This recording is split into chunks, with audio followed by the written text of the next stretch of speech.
Hi, Joe Peprocki from Loyola Press for Pop-Up Catechesis.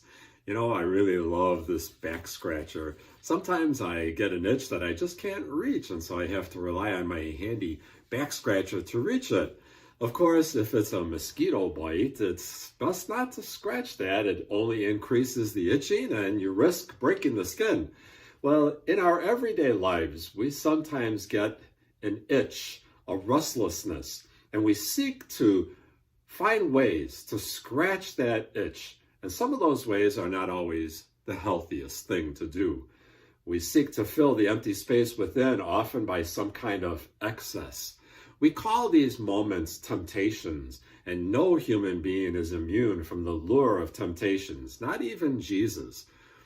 On the first Sunday of Lent, we hear the story about how Jesus was led by the Spirit into the desert, where he faced and overcame temptation.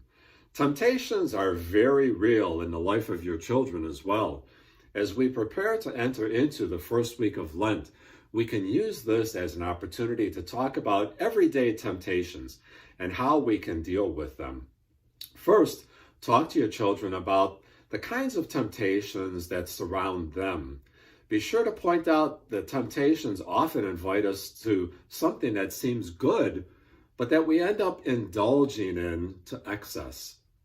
Then talk about ways to deal with temptation, such as recognizing limits, praying for strength, being honest with ourselves, practicing charity and self-sacrifice, and developing new and healthier habits that leave no room for temptations to unhealthy behaviors.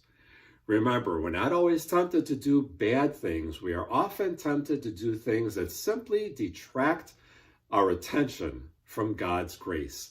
So let's put away those back scratchers and let God fulfill our emptiness and restlessness. As St. Augustine said, our hearts are restless, Lord, until they find rest in you.